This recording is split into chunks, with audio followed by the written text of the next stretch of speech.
بسم اللہ الرحمن الرحیم والصلاة والسلام علی رسولہ الکریم وعلی آلہ وصحبہ اجمعین، اما بعد۔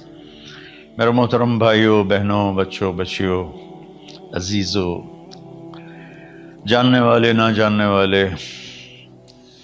السلام علیکم ورحمۃ اللہ وبرکاتہ۔ کچھ دنوں سے میں قرآن سے اللہ کی پسندیدہ ہستیاں کون ہیں، کہ اللہ کس کو پسند کرتا ہے، ولی دوست کو کہتے ہیں۔ تو اللہ کا دوست کون ہے؟ وہ یہ کوئی وراثتی چیز نہیں ہے کہ ایک بڑے اولیاء اللہ تھے تو اب ان کا بیٹا بھی انہی جیسا ہوگا۔ ہمارے یہاں وراثت چلتی ہے کہ بڑے بزرگ کا بیٹا بھی بزرگ بن جاتا ہے، چاہے وہ کلین شیو ہو، وہ لوگ اس کے پاؤں چوم رہے ہوتے ہیں، جہالت ہے۔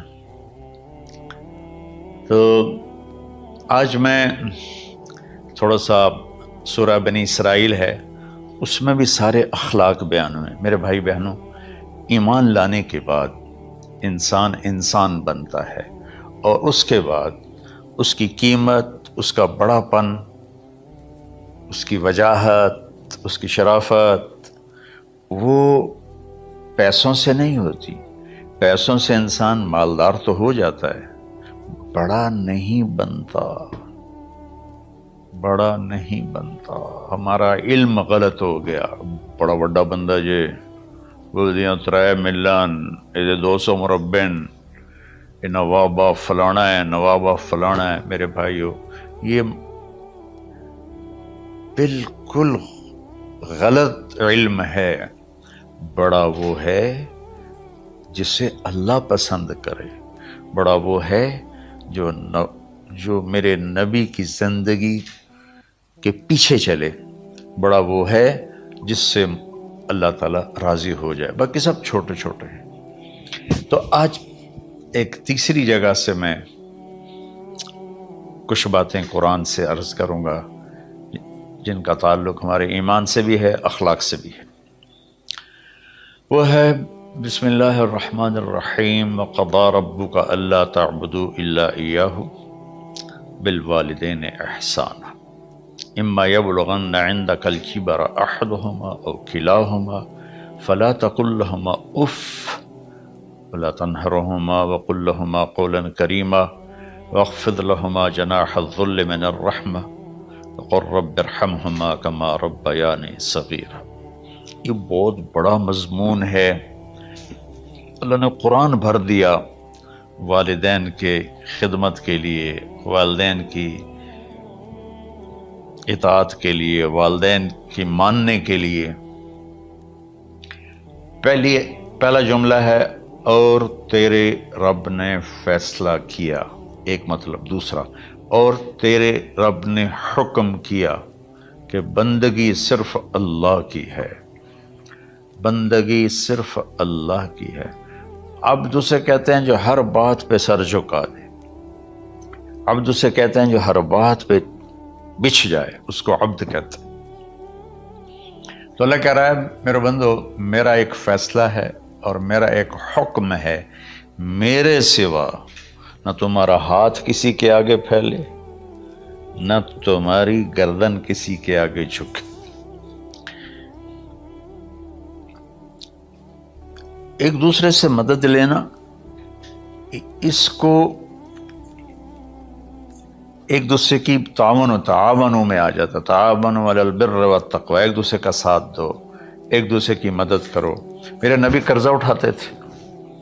میرے نبی جب انتقال ہوا تو آپ کی زرہ 9 وسق پر، وسق 5 من کا ہوتا ہے، تو وہ جو کے بدلے آپ نے زرہ رکھوائی تھی کہ جب میں تمہیں ادا کروں گا زرہ لے لوں گا، اور آپ کا انتقال ہو گیا، آپ زرہ اپنی واپس نہیں لے سکے۔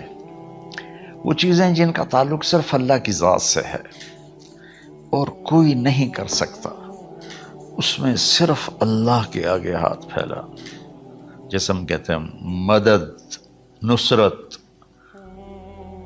اللہ کہتا میں ہوں، الا ان نصر اللہ قریب، سنو میری مدد تمہارے قریب ہے۔ تو اللہ تعبدوا الا ایاہ، بس ایک چھوٹا سا جملہ اللہ نے یہاں کیا، چونکہ یہاں اللہ نے والدین اور اخلاق بتانے تھے تو اپنے لیے صرف ایک جملہ بولا، باقی باتیں بھی اللہ کے لیے ہیں، لیکن اللہ نے میری بندگی، اس بندگی سے مراد 5 وقت کی نماز نہیں ہے، حج، روزہ، زکوٰۃ نہیں ہے اس کی مراد، یہ ساری باتیں داخل ہیں، اور اس کے ساتھ 24 گھنٹے کی زندگی اللہ کی مرضی پر گزارو، نفع آئے تو شکر ادا کرو، نقصان ہو تو صبر کرو، برداشت کرو، پھر بھی شکر ادا کرو، کہ میرا رب یہ کہہ رہا ہے کہ میں نے صرف اللہ سے تعلق جوڑنا ہے۔ اللہ کے نبی نے اپنے چچا زاد بھائی عبداللہ بن عباس سے فرمایا کہ یا غلام، اے نوجوان، اوصیک بکلمات فاحفظها، میں تمہیں چند باتوں کی وصیت کرتا ہوں، کیا؟ احفظ اللہ، احفظ اللہ یحفظک اللہ، یحفظک اللہ، اللہ کے اوامر کی حفاظت کر، اللہ تیری حفاظت کرے گا۔ احفظ اللہ تجدہ تجاہک، تو اللہ کے اوامر، اسلام، حلال حرام کی پہچان کر کے زندگی گزار تو اللہ کو ہر وقت تو اپنی مدد کے لیے تیار پائے گا۔ اور لمبی حدیث ہے، عشاء کی نماز کا وقت ہو رہا ہے، اس میں وہ جملہ جو اس میرے مضمون سے متعلق ہے، وَإِذَا سَأَلْتَ فَاسْأَلِ اللَّهِ، جب بھی مانگو اللہ سے مانگو، جب بھی مانگو اللہ سے مانگو، اللہ کے سوا کوئی دینے والا نہیں ہے، صرف اللہ ہے دینے کے لیے۔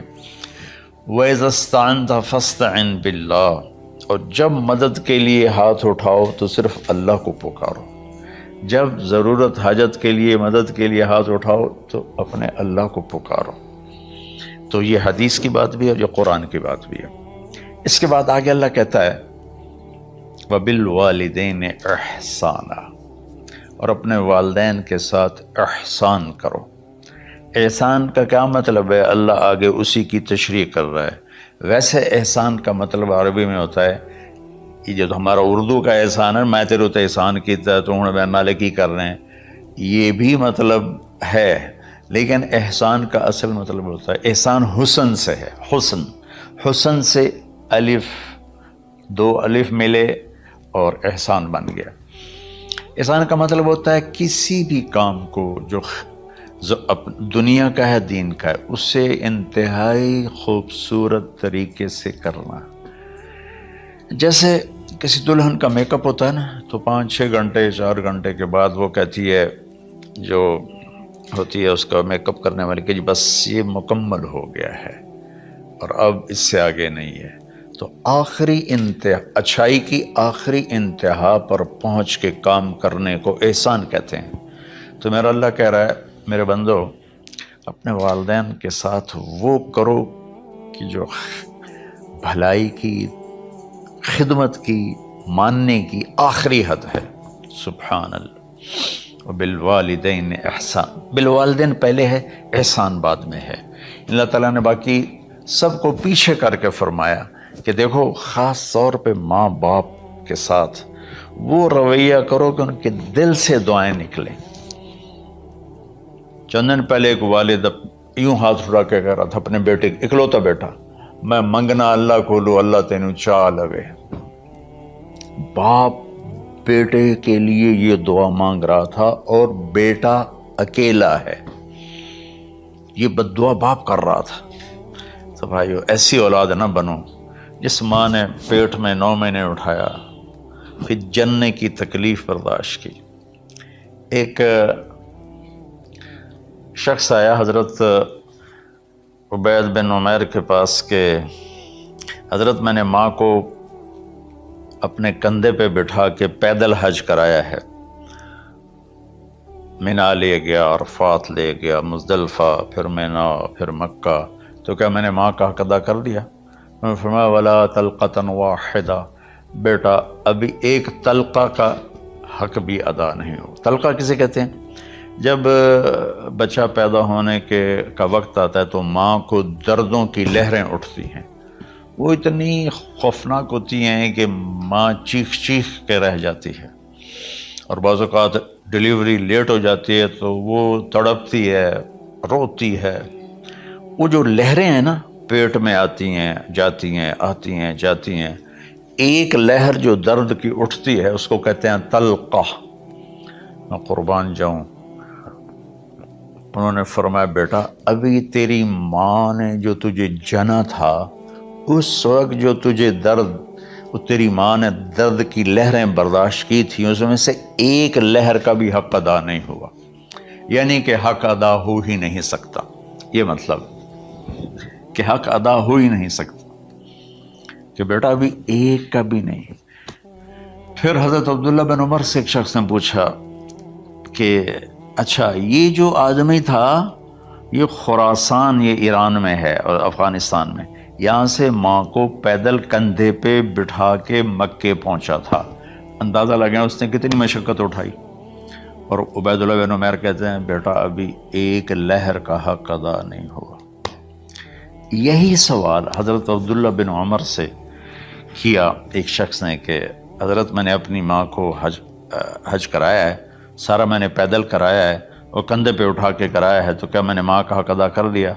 وَلَا زَفْرَةً وَاحِدَةً وَلَا زَفْرَةً وَاحِدَةً۔ ہائے ہائے، کہ بیٹا تیری ماں نے تجھے پالتے ہوئے جو تھک تھک کے لمبے لمبے سانس لیے، ہوکے بھرے، ابھی ایک ہوکے کا حق بھی ادا نہیں ہوا، یعنی حق ادا ہو ہی نہیں سکتا۔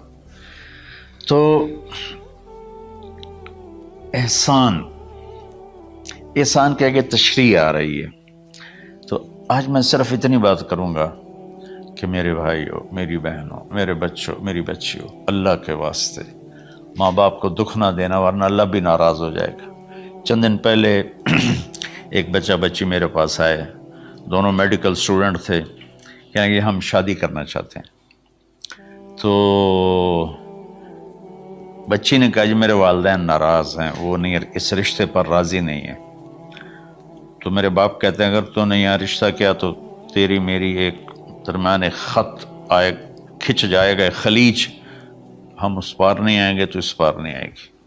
میں نے کہا بیٹی جس ماں نے تجھے 9 مہینے پیٹ میں پالا، 2 سال تجھے دودھ پلایا، تیری پوٹیاں پیشاب صاف کیا، تجھے پیمپر باندھے، تجھے اٹھ اٹھ کے راتوں کو اپنی چھاتی سے دودھ پلایا، کیا اب اس کا اتنا بھی حق نہیں کہ تم اس کی رائے کا احترام کرو؟ اتنا بھی حق نہیں ہے؟ تو میں نے کہا بیٹا میری کوئی رائے نہیں ہے، تو اگر تیرے ماں باپ راضی ہیں تو بسم اللہ ضرور کر، اگر راضی نہیں ہے تو دیکھو موت تک تجھے ماں باپ کی دعا نہیں ملے گی، اور ماں باپ کی دعا نہ ملی تو کچھ بھی نہیں ملے گا۔ تو بھائیو دوستو، خاص طور پر آج کے کالج کے نوجوان بچے بچیاں یہ ماں باپ کے ساتھ بہت بدتمیزی کرتے ہیں، چونکہ اس میں والدین کا پہلا قصور ہے کہ انہوں نے ان کو دین نہیں سکھایا۔ بچپن میں انگلش میڈیم سکول، پھر او لیول، پھر اے لیول، تو انہیں کیا پتہ ماں کون ہے باپ کون ہے۔ ایک پرانی بات ہے، ایک شخص اپنے بیٹے کو لے کر آیا کہ یہ میرا بچہ ہے اور یہ فلاں جگہ شادی کرنا چاہتا ہے اور ہم میں سے کسی کی رائے نہیں ہے اور یہ مانتا نہیں ہے، اور اس کے ساتھ اس نے نا دھاڑے مار کے رونا شروع کیا۔ تو میں نے بچے کو دیکھا تو یوں کر کے بیٹھا تھا، اس کا باپ رو رہا ہے، ہچ کیوں تو ایسے بیٹھا ہوا۔ تو مجھے اچانک خیال آیا، میں نے کہا شیخ صاحب اس کو کہاں پڑھایا تھا؟ کہا جی امریکن اسکول۔ ان کا اس کے بعد آسٹریلیا بھیجا تھا مزید تعلیم کے لیے۔ ان کے شیخ صاحب اس بچے کا کوئی قصور نہیں، آپ کا قصور ہے، اس کو تو پتہ ہی نہیں میری ماں کیا ہے، میرا باپ کیا ہے۔ ایک ہماری تہذیب تھی وہ ختم ہو گئی ہے، اس میں علم نہیں بھی تھا تو ماں باپ کا۔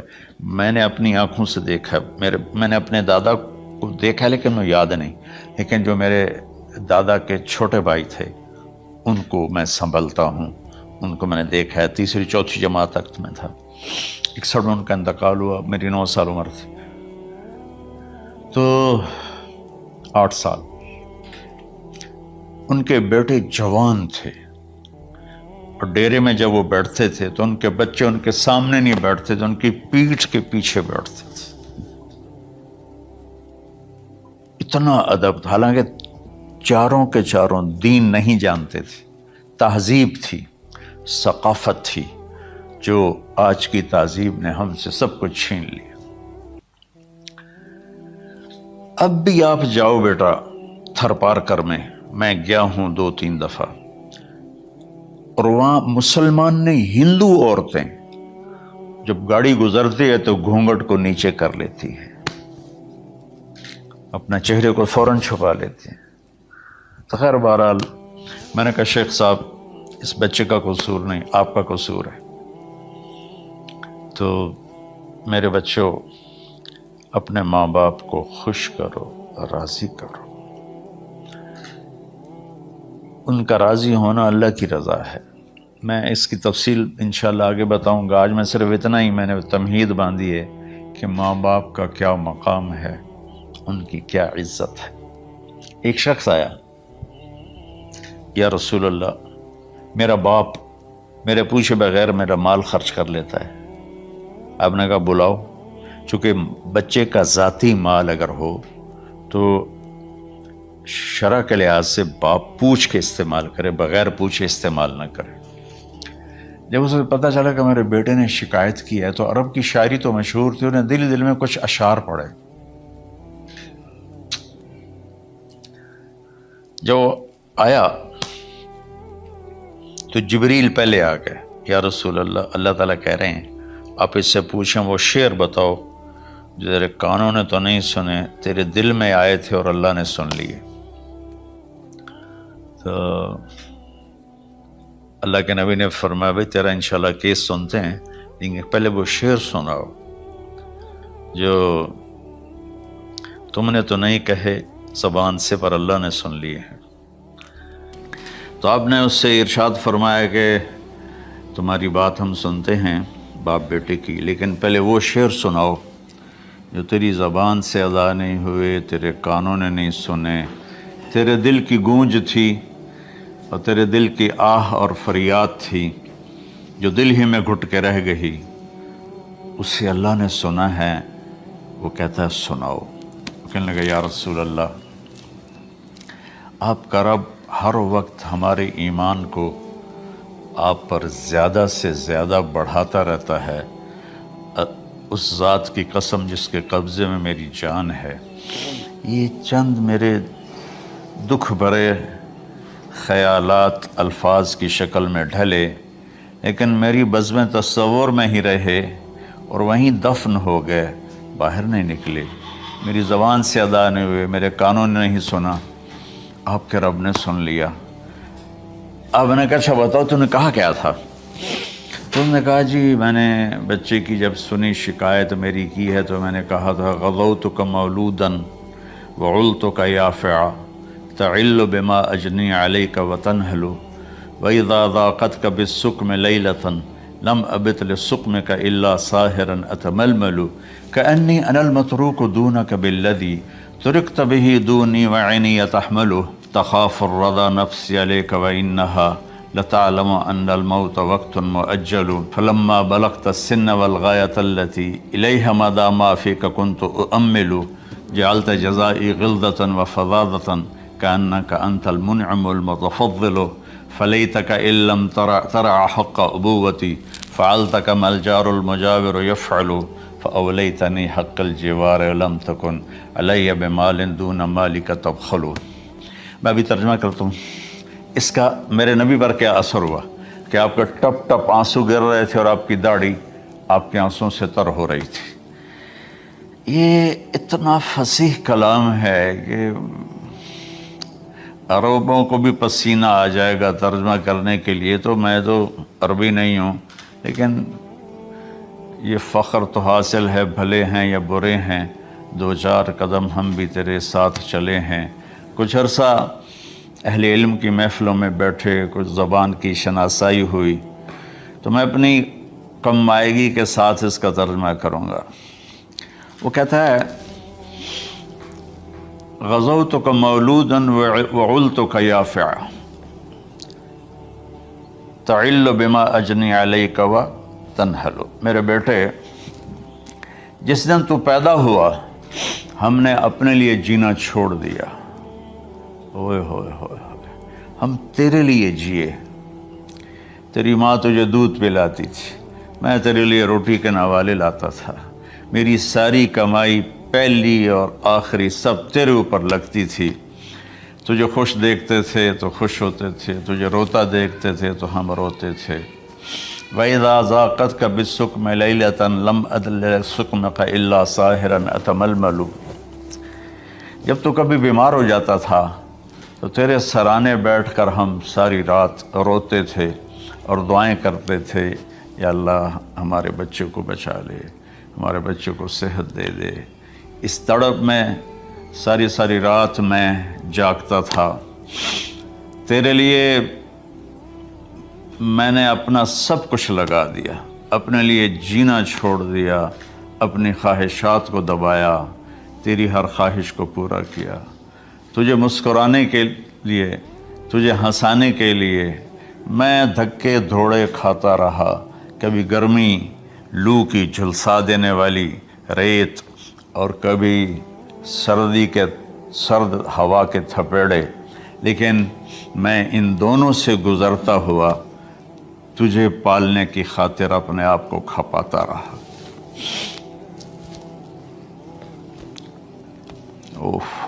فلما بلغت السن والغایۃ التی الیہ مدی ما فیک کنت اؤمل۔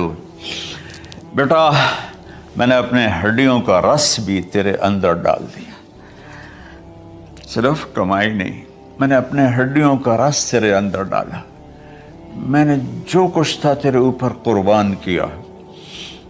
تجھے مسکراتا دیکھ کر میں اپنے غم بھولتا تھا، تجھے ہنستا دیکھ کر مجھے دکھ بھول جاتے تھے، اور پھر آہستہ آہستہ آہستہ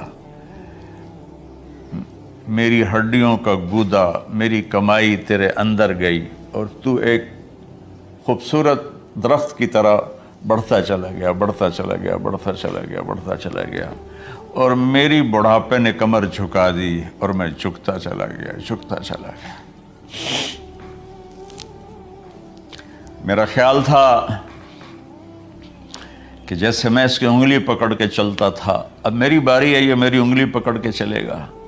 جیسے میں اسے سینے سے لگاتا تھا، پیار کرتا تھا، جھولے جھلاتا تھا، باغ میں لے جاتا تھا، یہ ساری اس کی تعبیرات کے اندر داخل ہیں، الفاظ میں نہیں ہیں۔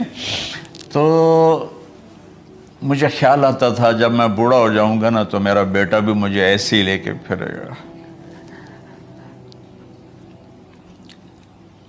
میرا بیٹا بھی میری سنے گا۔ یہ 100 دفعہ پوچھتا تھا یہ کیا ہے، اور میں ہر دفعہ جواب دیتا تھا یہ ہے۔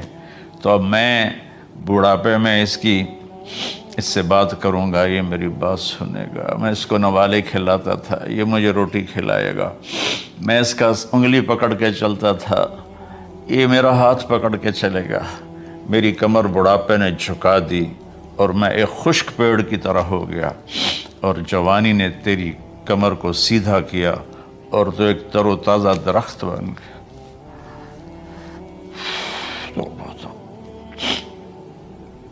تو مجھے خیال آیا کہ میں نے 20 سال اس بچے کو پالا ہے، ابھی اپنی ماں اور باپ کو دیکھے گا، لیکن ایک دم اچانک کیا ہوا؟ فلما بلغت السن والغایۃ التی الیہا مدی ما فیک کنت اؤمل۔ جب تو اس عمر کو پہنچا جس میں ہماری امیدیں تیرے ساتھ لگ گئیں، ہمیں بڑھاپے نے بے آسرا کر دیا اور تیری جوانی نے تجھے ہمت دے دی، تب ہمارا خیال آیا کہ اب یہ ہمارے ساتھ وہی کرے گا جو ہم نے اس کے ساتھ کیا۔ لیکن کیا ہوا؟ جعلت جزائی غلظة وفظاظة كأنك أنت المنعم المتفضل۔ تو اتنا بدتمیز ہوا، تیری زبان چھری بن گئی، تیرا رویہ زہر بن گیا، اور میری ساری زندگی کی محنت کا بدلہ تو نے مجھے نافرمانی سے دیا، بد اخلاقی سے دیا، بدتمیزی سے دیا۔ میں حیرت بھری نظروں سے تجھے دیکھتا رہا، اور میں اپنی پچھلی 20 سالہ زندگی کو جھٹلاتا رہا کہ میرا خیال میں اس کا نوکر ہوں اور یہ میرا مالک، میں اس کا باپ نہیں، میں اس کا نوکر ہوں، کیونکہ ماں باپ کے ساتھ ایسا کوئی نہیں کرتا ہے، یہ میرا مالک ہے اور میں اس کا نوکر ہوں، اس لیے مجھے ڈانٹ رہا ہے۔ کتنے بچوں کو میں نے یہ کہتے سنا اپنے باپ کو، تو میرے واسطے آج تک کیتا کی، تو میرے واسطے آج تک بنایا کی، اور جو باپ بے بسی کی تصویر بنا ہوتا تھا وہ شکلیں بھی میرے سامنے ہیں۔ ہمارا دیہاتی ماحول زمین دارہ ماحول ہے، لیکن اب تو شہروں میں بھی یہی حال ہے۔ جس نے وہ لیول اے لیول کیا ہے اسے کیا پتا ماں کسے کہتے ہیں، باپ کسے کہتے ہیں۔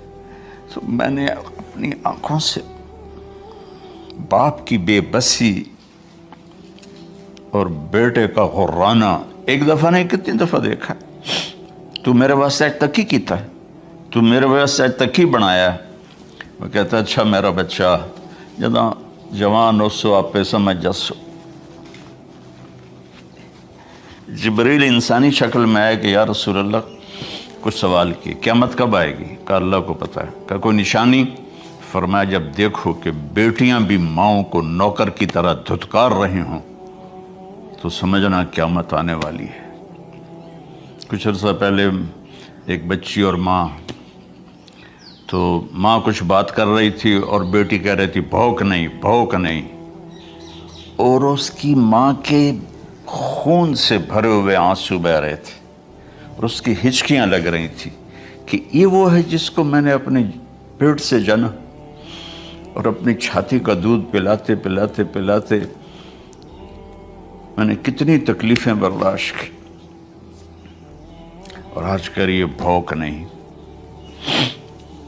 تو کمال کے اشعار میں سوچ رہا ہوں جو میرا یہ حال ہے 1400 سال بعد کہ میرے آنسو نہیں رک رہے، تو اللہ کے نبی تو زارو قطار روئے تھے، داڑھی آنسوں سے تر ہو گئی تھی۔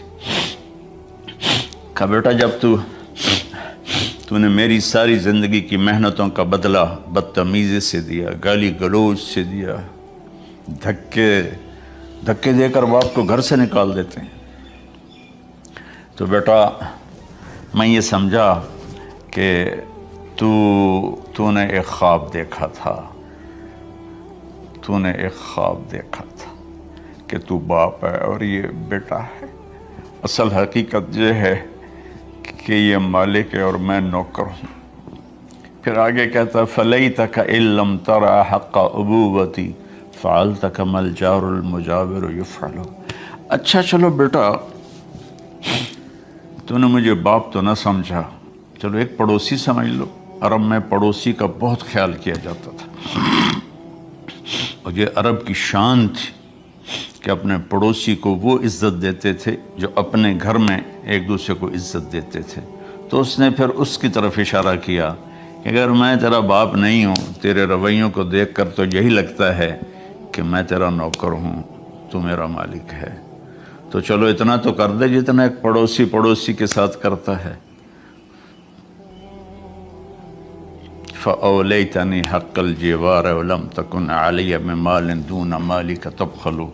تو پڑوسی پر تو عرب خرچ کرتے ہیں، تو بھی تھوڑا سا میرے اوپر خرچ کر دیتا اور تو بخیل نہ بنتا، اور میرے خوابوں کو چکنا چور کر دیا، میری امیدوں پر پانی پھیر دیا، میرے بڑھاپے کو ذلت اور رسوائی میں بدل دیا۔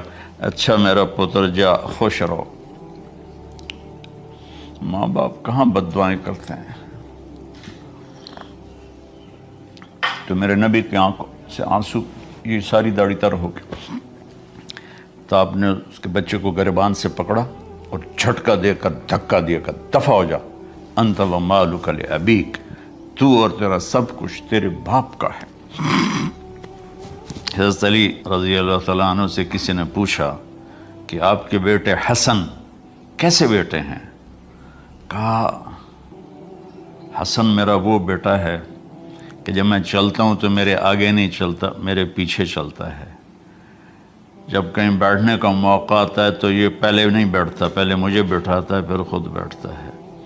جب کھانے پر بیٹھتے ہیں تو یہ روٹی کی طرف ہاتھ نہیں بڑھاتا جب تک میں نہ بڑھاؤں، یہ سالن کی طرف ہاتھ نہیں بڑھاتا جب تک میں نہ بڑھاؤں۔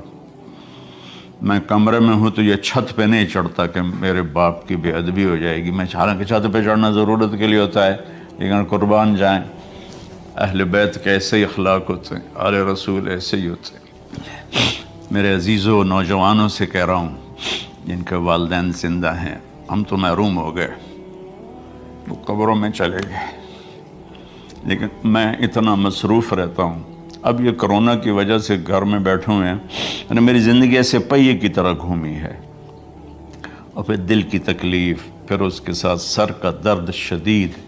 اس کے باوجود میں روزانہ 10 نفل اپنے باپ کے لیے پڑھتا ہوں، 10 نفل اپنی ماں کے لیے پڑھتا ہوں، اور 4 نفل اپنی خالہ کے لیے پڑھتا ہوں کہ ساری زندگی سجدوں میں سر رکھ کے اس کا ثواب ماں باپ کو پہنچاؤں۔